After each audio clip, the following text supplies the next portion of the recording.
Hello मेरे प्यारे students, welcome to my channel Study net.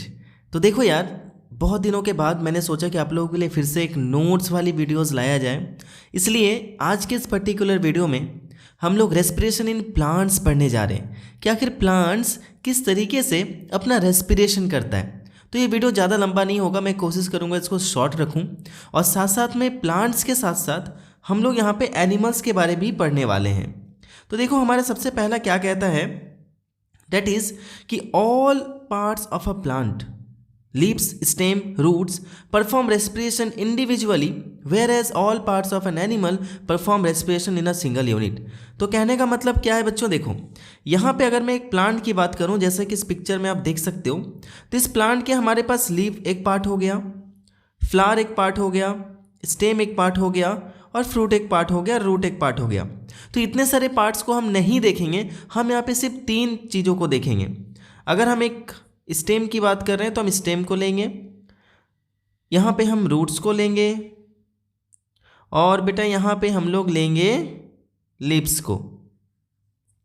ठीक है, तो होता क्या है कि लीव्स अलग रेस्पिरेशन करते हैं, स्टेम्स अलग रेस्पिरेशन करते हैं, और रूट्स अलग रेस्पिरेशन करते हैं। ऐसा नहीं है कि अगर लीव्स रेस्पिरेशन कर रही हो तो उससे निकलने वाला जो एनर्जी है या फिर उससे निकलने वाला जो ऑक्सीजन है वो स्टेम कंज्यूम करेगा। नहीं, इसको उससे कोई लेना देना नहीं है। जैसे हम ह्यूमन बॉडी में क्या होता है कि हमारे पास लंग्स होती है, और इस लंग्स के बदौलत ही हम क्या करते हैं, सांस लेते हैं, और गैसेज एक्सचेंज सब हमारे लंग्स के वजह से ही होता है। लेकिन अगर मैं बात करूं प्लांट्स की, तो उनके 3 पार्ट्स होते हैं, और 3 पार्ट्स जो हैं वो अलग अलग तरीके से रेस्पिरेशन करते हैं। अगर ऐसा होता, सोचो कि हमारे पास लंग्स ही ना होता और हमारे बॉडी के हर एक पार्ट अलग अलग तरीके से रेस्पिरेशन कर रहे होते, तो सोचो क्या होता। तब तो हमें सच में लंग्स की ज़रूरत पड़ती ही नहीं। तो वही यहाँ पे पहला पॉइंट कहा है कि प्लांट्स के जो पार्ट्स होते हैं, यानी लीव्स, स्टेम और रूट्स, ये अलग अलग रेस्पिरेशन करते हैं। जबकि अगर मैं एनिमल की बात करूं तो एनिमल एक ही पार्ट से रेस्पिरेशन करता है। ठीक है, next, in plant transport of gas from one part two another part is not required, but in case of animals the respiratory gases carbon dioxide and oxygen are transported over long distances during respiration। तो बेटा कहने का मतलब क्या हुआ कि plants में gas जो होते हैं, यानी अगर मैं बात करूं कार्बन डाइऑक्साइड एंड ऑक्सीजन, तो इनको एक पार्ट से दूसरे पार्ट में जाने की ज़रूरत है ही नहीं। अभी मैंने क्या बोला कि लिप्स अगर खुद का रेस्पिरेशन कर रहा होगा तो अपने से गैसेज एक्सचेंज करेगा। अगर स्टेम अपने से रेस्पिरेशन कर रहा है तो स्टेम क्या करेगा, खुद से गैसेज एक्सचेंज करेगा। और अगर रूट्स हमारा खुद से रेस्पिरेशन कर रहा है तो उसे क्यों ही ज़रूरत होगी किसी दूसरे पार्ट के पास जाने के लिए, ताकि वो वहाँ से अपने गैसेस को एक्सचेंज करवा सके। ठीक है, हमें अगर कोई काम होता है, तो हम पैसे का काम होता है तो हम क्या करते थे, पहले बैंक जाते थे ना बेटा। आजकल तो हम बैंक नहीं जाते, हमें पैसे की ज़रूरत पड़ती है तो हम क्या करते हैं, अपने किसी दोस्त को कुछ पैसे दे देते हैं और वो हमें क्या करता है, पैसे को बैंक में ट्रांसफ़र कर देता है। तो कुछ समझो इसी तरीके से। Next, in plants respiration occurs at a much slower rate while respiration in animals occur at a much faster rate. यानी प्लांट्स की अगर मैं बात करूं तो प्लांट्स में रेस्पिरेशन बहुत ही स्लो होता है, धीरे धीरे धीरे धीरे होता है। लेकिन एनिमल्स की बात करें तो एनिमल्स में रेस्पिरेशन काफ़ी फास्ट होता है। ठीक है बेटा, चलो next, gases exchange in roots. अब हम देखेंगे कि प्लांट के रूट में किस तरीके से वो गैसेज एक्सचेंज करता है, और ये बहुत ही इंपॉर्टेंट पार्ट है बेटा, ध्यान रखना, वेरी इंपॉर्टेंट पार्ट है ये। Roots take up oxygen present in between the soil particles by the process of diffusion। अब डिफ्यूज़न क्या होता है, मान लो यहाँ पे बहुत सारे मॉलिक्यूल्स हैं, तो जब बहुत सारे मॉलिक्यूल्स हैं यहाँ पे, तो ये हो गया हायर कॉन्सेंट्रेशन। तो मॉलिक्यूल्स क्या करेंगे, बहने लगेंगे किस तरफ, लोअर कॉन्सेंट्रेशन की तरफ। यानी जब भी मॉलिक्यूल्स हायर कॉन्सेंट्रेशन से लोअर कॉन्सेंट्रेशन की ओर बहने लगे, समझ जाओ वहाँ पे डिफ्यूज़न का प्रोसेस जो है वो पार्टिसिपेट कर रहा है। ठीक है, तो अगर मैं बात करूँ यहाँ पे, ये आप रूट्स देख सकते हो, यहाँ पे मैं इसको थोड़ा सा जूम करता हूँ, ज़रा गौर से देखोगे इसको। ठीक है, तो यहाँ पे अगर मैं जूम कर रहा हूँ तो यहाँ पे हम देख सकते हैं कि ये रूट्स हैं, और साथ साथ में यहाँ पे रूट के हेयर्स भी हैं। और ये जो आपको सॉइल दिख रहा है ना, इस सॉइल के बीच में यहाँ पे ऑक्सीजन के बहुत सारे मॉलिक्यूल्स होते हैं। और जब बेटा बहुत सारे मॉलिक्यूल्स होते हैं तो ये रूट हेयर क्या करता है, डिफ्यूज़न के प्रोसेस से ऑक्सीजन को अपने अंदर ले लेता है और फिर यहाँ से ये इन रूट्स के अंदर भेज देता है। ठीक है, और इसी तरीके से जब यहाँ पे रेस्पिरेशन हो चुका होता है तो इन्हीं रूट्स के वजह से ये क्या करते हैं, कार्बन डाइऑक्साइड को बाहर निकाल देते हैं। था ना कितना सिंपल। तो देखते हैं क्या लिखा हुआ है। The oxygen diffuses into the root hairs and passes into all the other cells of the roots for respiration. Carbon dioxide is produced in the cells of the root during respiration, which moves out in the soil by the process of diffusion. यानी diffusion के process से oxygen अंदर गया और diffusion के process से ही CO2 बाहर निकल गया। ठीक है, ये दो गैसेस ध्यान रखना, दोनों के दोनों को हम कहते हैं रेस्पिरेटरी गैसेस। कौन कौन, ऑक्सीजन एंड कार्बन डाइऑक्साइड।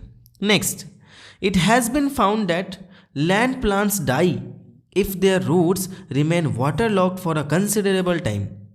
अगर हम किसी भी टेरेस्ट्रियल प्लांट को ज़्यादा समय तक पानी के अंदर रख देंगे तो होगा क्या, उसके रूट्स सड़ने लगेंगे, मर जाएंगे। अब बेटा इसके पीछे का रीज़न क्या है, इसके पीछे का रीज़न ये है कि अगर हम रूट्स को वाटर में डाल के रखेंगे तो वाटर में जो भी ऑक्सीजन होता है वो क्या करेगा, जो सॉइल में ऑक्सीजन है उसको वो मिला लेगा अपने अंदर। कहने का मतलब क्या है कि सॉइल के अंदर जो ऑक्सीजन होगा वो वाटर के अंदर जाकर घुल जाएगा। अब इससे क्या होगा कि हमारे रूट्स के पास तो गिल्स है नहीं, क्योंकि हमें पता है कि कोई भी ऐसा एनिमल जो वाटर में अपना रेस्पिरेशन कर रहा हो उसके अंदर गिल्स होना चाहिए। अब प्लांट के अंदर तो गिल्स है नहीं, इसलिए वो वाटर से ऑक्सीजन को एक्सट्रैक्ट नहीं कर पाता और वो एनएरोबिकली क्या करता है, रेस्पिरेशन करता है और वो अल्कोहल क्रिएट करने के बाद मर जाता है। ठीक है, तो इसी को मैंने क्या लिखा है कि this is because too much water expels all the air from in between the soil particles and oxygen is not available to the roots for aerobic respiration. Under this conditions the roots will respire anaerobically producing alcohol and this may kill the plant. और इससे क्या होगा कि वो plant मर जाएगा, obvious सी बात है। Next, respiration in stems. Stem में कैसे रेस्पिरेशन होता है, तो बेटा जान लो कि प्लांट में ना दो टाइप के स्टेम्स होते हैं। कितने टाइप के मैंने बताया, 2 टाइप्स के। एक होगा हमारा सॉफ्ट एंड सेकेंड वन हमारा हो जाएगा हार्ड।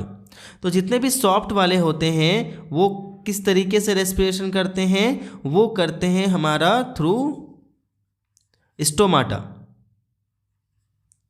Through stomata.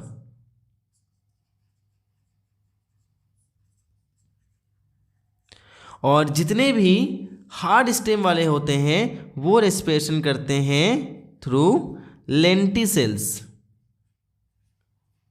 ठीक है, तो अब बोलोगे सर लेंटिसेल्स क्या होता है, तो ये जो पिक्चर आप देख रहे हो इस पिक्चर में आपको छोटे छोटे छोटे छोटे होल्स नज़र आ रहे होंगे इस वुडन स्टेम में। और इसी वुडन स्टेम में जो ये होल्स हैं इन्हीं होल्स को हम कहते हैं लेंटिसेल्स। अगर इनको हम थोड़ा सा बड़ा करके देखें तो ये लेंटिसेल कुछ इस तरीके के दिखेंगे और यहीं से ये ऑक्सीजन लेता है और रेस्पिरेशन करने के बाद यहीं से ये कार्बन डाइऑक्साइड को निकाल देता है। दैट मीन्स कि किसी भी रूट को किसी भी स्टेम को ना तो रूट्स की ज़रूरत पड़ती है और ना ही लिप्स की ज़रूरत पड़ती है। नेक्स्ट, थर्ड है हमारा कि exchange of gases in lips. आखिर लिप्स में एक्सचेंज ऑफ गैसेज कैसे होते हैं, तो देखो बेटा क्या करेंगे हम यहाँ पे भी हम देखेंगे कि डिफ्यूज़न का प्रोसेस बहुत इंपॉर्टेंट है। The exchange of respiratory gases in the lips takes place by the process of diffusion through stomata. तो ये स्टोमाटा आप जो देख रहे हो ये हमारा हो गया स्टोमाटा। ठीक है, अब यहाँ पे अगर मैं इसको थोड़ा सा जूम इन करता हूँ तो यहाँ पे आप देखोगे कि स्टोमाटा हमारा क्लोज्ड है और यहाँ पे स्टोमाटा हमारा ओपन है। तो स्टोमाटा जब क्लोज होता है तब वहाँ से कोई भी गैसेस एक्सचेंज नहीं होता और जब वो खुला होता है, ओपन होता है, तो वहाँ से गैसेस एक्सचेंज होना स्टार्ट होता है। तो ये छोटे छोटे पार्ट्स दिख रहे हैं ना, तो इसको हम कहेंगे बेटा, ये जो है ना इसको हम कहेंगे गार्ड सेल्स। ठीक है, गार्ड सेल्स। अब ये गार्ड सेल्स का बहुत बड़ा रोल होता है, और ये जो छोटा सा बीच में पोर दिख रहा है इसको हम कहते हैं स्टोमाटल पोर। ठीक है, अब ये स्टोमाटल पोर से ही हमारा गैसेज एक्सचेंज होता है, लेकिन इन गार्ड सेल्स का काम क्या होता है कि ये सिकुड़ते हैं और फूलते हैं, सिकुड़ते हैं और फूलते हैं। ठीक है, तो जब ये सिकुड़ जाएंगे ना, जब ये सिकुड़ जाएंगे तो होगा क्या कि स्टोमाटल पोर बंद हो जाएगा। लेकिन जैसे ये स्वेल करते हैं, फूल जाते हैं, तो फूल जाने से वो क्या होगा, खुल जाएगा। ठीक है, फूल जाए, अगर गार्ड सेल्स फूल जाएंगे तो स्टोमाटल पोर खुल जाएंगे। इसको ऐसे भी याद रख सकते हो। ठीक है, नेक्स्ट हम लोग देखते हैं यहाँ पे आगे मैंने क्या लिखा है। Respiration in leaves occurs during the day time as well as at night, but photosynthesis occurs only during the day time. अब बेटा एक बात बताओ कि फोटोसिंथेसिस को होने के लिए क्या चाहिए? ऑब्वियसली हमें सनलाइट चाहिए। अब रात के समय सनलाइट तो होता नहीं है, और जब रात के समय सनलाइट नहीं होता तो वो फोटोसिंथेसिस कैसे करेगा? तो इसीलिए रेस्पिरेशन एक प्लांट दिन में भी करता है, रात में भी करता है, लेकिन फोटोसिंथेसिस वो सिर्फ दिन में करता है। अब इसके कुछ डीमेरिट्स भी हैं। क्या है मैं वो बताता हूँ। जब फोटोसिंथेसिस होता है तो वो क्या करता है, ऑक्सीजन प्रोड्यूस करता है। ठीक है, कार्बन डाइऑक्साइड को वो लेता है और ऑक्सीजन को देता है। ठीक है, और उसी ऑक्सीजन का कुछ पार्ट हमारा प्लांट क्या करता है, खुद कंज्यूम करता है रेस्पिरेशन करने के लिए। यानी कुल मिला के इतना समझ लो कि जितने भी ऑर्गेनिजम्स रेस्पिरेशन कर रहे हैं वो लिविंग हैं, तो वो ऑक्सीजन का ही यूज़ करते हैं। ठीक है, और वेस्ट प्रोडक्ट में कार्बन डाइऑक्साइड जो है वो हमारे बॉडी से बाहर निकल जाता है, चाहे वो हमारा बॉडी हो या प्लांट का बॉडी हो। तो यहाँ पे हम क्या देखेंगे कि जब फोटोसिंथेसिस हो रहा होता है तो वो कार्बन डाइऑक्साइड लिया और ऑक्सीजन दिया, और उस ऑक्सीजन का कुछ पार्ट क्या करता है, वो खुद रेस्पिरेशन में यूज़ करता है। लेकिन अगर मैं नाइट टाइम की बात करूँ तो नाइट टाइम में फोटोसिंथेसिस तो होगा नहीं। अब बेटा जब फोटोसिंथेसिस नहीं होगा तब आप ही बताओ कि ऑक्सीजन कैसे जनरेट होगा। तो जब ऑक्सीजन जनरेट नहीं होगा और प्लांट को रेस्पिरेशन करना है, उसको ऑक्सीजन चाहिए, तो वो क्या करेगा, ऑक्सीजन लेना स्टार्ट कर देगा। कहाँ से? सराउंडिंग से। ठीक है, यानी कुल मिला के हमारे एयर से। तो प्लांट क्या करता है, रात के समय हमारे एयर से ही ऑक्सीजन लेना स्टार्ट कर देता है और कार्बन डाइऑक्साइड देना स्टार्ट कर देता है। तो इसीलिए कहते हैं कि दिन भर अगर आप पेड़ के पास रहो तो बहुत बढ़िया, लेकिन नाइट टाइम में हमें पेड़ के पास नहीं रहना चाहिए। क्यों? क्योंकि उस समय वो ऑक्सीजन नहीं दे रहा होता है, उस समय वो ऑक्सीजन ले रहा होता है और कार्बन डाइऑक्साइड दे रहा होता है, ताकि वो अपने बॉडी को अच्छे तरीके से रेस्पिरेशन करवा पाए। Next, The rate of respiration is slow during the daytime, but it gets faster at night as there is no photosynthesis. ठीक है, तो अगर मैं बात करूँ दिन के समय में रेस्पिरेशन धीरे धीरे होता है। क्यों? क्योंकि आराम से फोटोसिंथेसिस हो रहा होता है। ठीक है, ज़्यादा सारा टाइम फोटोसिंथेसिस हो रहा होता है, ऑक्सीजन ले रहा है, ऐसे मतलब नॉर्मल सभी चीज़ें चलती रहती हैं। लेकिन नाइट टाइम में जब फोटोसिंथेसिस नहीं होता तो उस समय रेस्पिरेशन थोड़ा फास्ट हो जाता है, ताकि उसको अब देखो होता क्या है, दिन के समय में हमारी जो मतलब प्लांट जो है उसको क्या चाहिए, एनर्जी चाहिए। अब वो एनर्जी दो तरीके में जा रही है, एक किस चीज़ में जा रहा है, एक रेस्पिरेशन में जा रहा है, दूसरा एनर्जी किस में जा रहा है भाई, खाना बनाने में, यानी फोटोसिंथेसिस में जा रहा है। तो अब रात के समय तो फोटोसिंथेसिस होता नहीं है, तो अब पूरा एनर्जी जो है वो रेस्पिरेशन में चला जाएगा। डेट मीन्स प्लांट जो है वो फुल पोटेंशियल के साथ अपना रेस्पिरेशन करना स्टार्ट कर देता है। ठीक है, तो इसलिए रात के समय में रेस्पिरेशन फास्ट होता है, ध्यान रखना। नेक्स्ट, रेस्पिरेशन इन एनिमल्स की बात करूं अगर, तो यहाँ पे हमारे पास कुछ अलग अलग टाइप के मोड्स हैं जिस तरीके से एक ऑर्गेनिज्म, एक एनिमल रेस्पिरेशन करता है। सबसे पहले हम देखेंगे डिफ्यूजन। तो it is the net movement of molecules from an area where they are at higher concentration to area where they are at lower concentration. This happens due to the random movement of the molecules, जैसा मैंने आपको थोड़ी देर पहले समझाया। Body surface, तो unicellular organism such as aerobic bacteria, amoeba, paramecium etcetera, the respiratory gas is diffuse between the surrounding medium and the cell across the plasma membrane. तो ये आपको अमीबा दिख रहा है बेटा। ये अमीबा कैसे रेस्पिरेशन करता है, इसका जो स्किन है ना, इसका जो बॉडी सरफेस है ना यही काम करता है। तो ये अपने बॉडी से ही ऑक्सीजन को लेता है, रेस्पिरेशन करके CO2 को रिलीज कर देता है। नेक्स्ट, स्किन से ऐसे कौन कौन से एनिमल्स हैं जो रेस्पिरेशन करते हैं? वो आते हैं अर्थवॉर्म्स और साथ साथ में लिचेन्स। ठीक है, जो लिचेन होता है ना वो भी, और अर्थवॉर्म। जैसे ये देखो, ये आपको अर्थवॉर्म दिख रहा है। ये अर्थवॉर्म जो है वो अपने मॉइस्ट स्किन से, मॉइस्ट मीन्स जो भींगा हुआ स्किन होता है, ठीक है, तो वो अपने मॉइस्ट स्किन से क्या करता है? रेस्पिरेशन परफॉर्म करता है। ठीक, नेक्स्ट, गिल्स तो बेटा आपको पता ही होगा कि aquatic animals like fish, prawns, mussels use gills to extract dissolve oxygen in water. यानी कि जितने फिश होते हैं, प्रॉन्स होते हैं, मसल्स होते हैं, ये क्या करते हैं? वाटर के अंदर से, वाटर में भी हमें पता है ना ऑक्सीजन होता है, क्योंकि वो H2O से मिलकर बना है। तो अब H2O से मिलकर बना है तो डेफिनेटली उसके अंदर तो ऑक्सीजन है। तो उस ऑक्सीजन को गिल्स क्या करता है? एक्सट्रैक्ट कर लेता है, ठीक है, और वो बॉडी में पूरा सेंड कर देता है ऑक्सीजन को। और उसके बाद उसी ऑक्सीजन को जब वो रेस्पिरेशन कर चुका होता है तो अब कार्बन डाइऑक्साइड जब निकालने की बारी आती है तो अपने गिल्स के थ्रू ही उसको भी रिलीज कर देता है।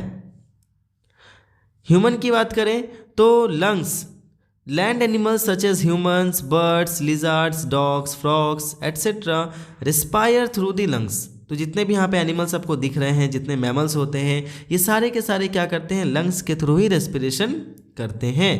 However frogs breathe both by lungs and skin. तो बेटा फ्रॉग को हम क्या कहते हैं? Amphibian.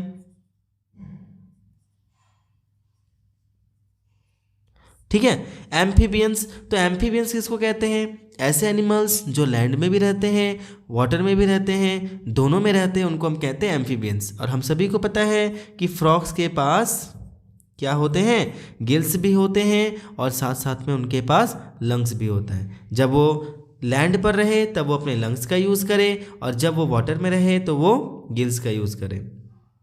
Next, insects like grasshopper, cockroaches, housefly and mosquitoes have tiny holes called spiracles on their body and air tubes called trachea।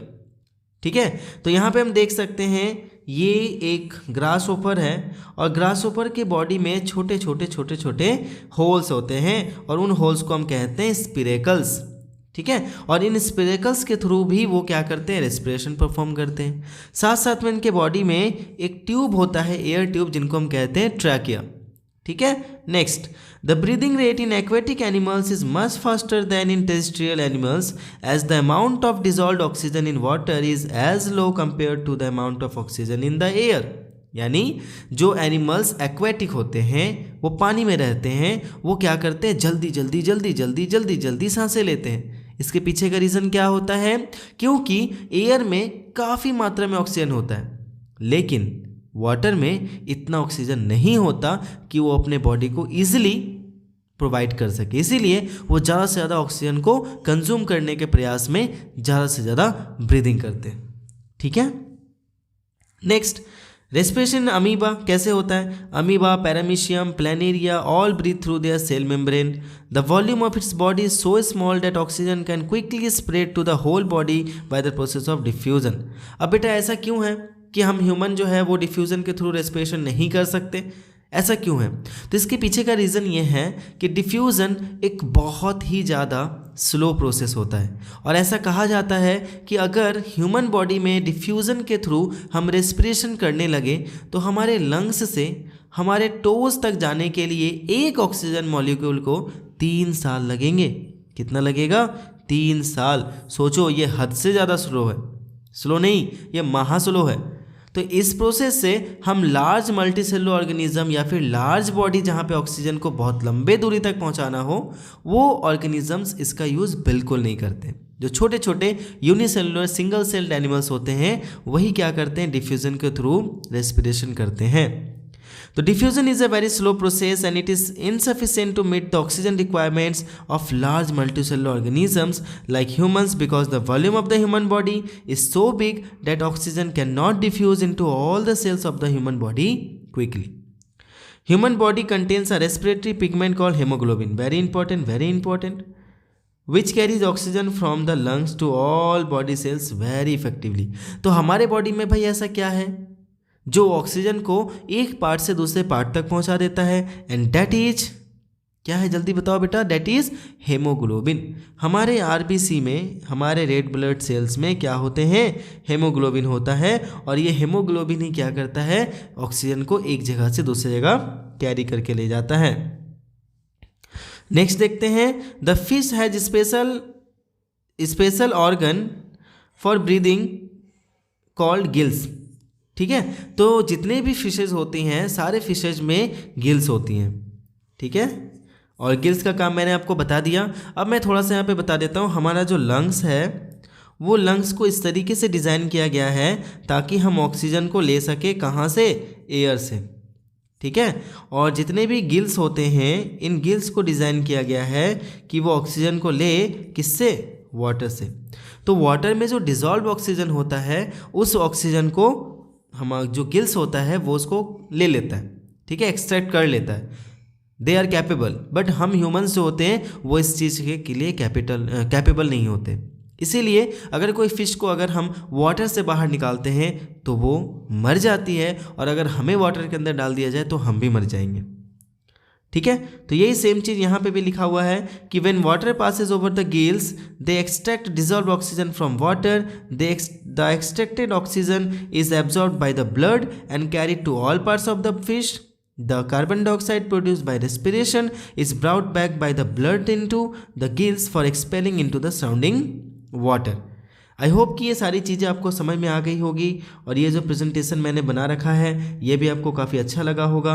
आप चाहो तो इसका स्क्रीनशॉट ले सकते हो।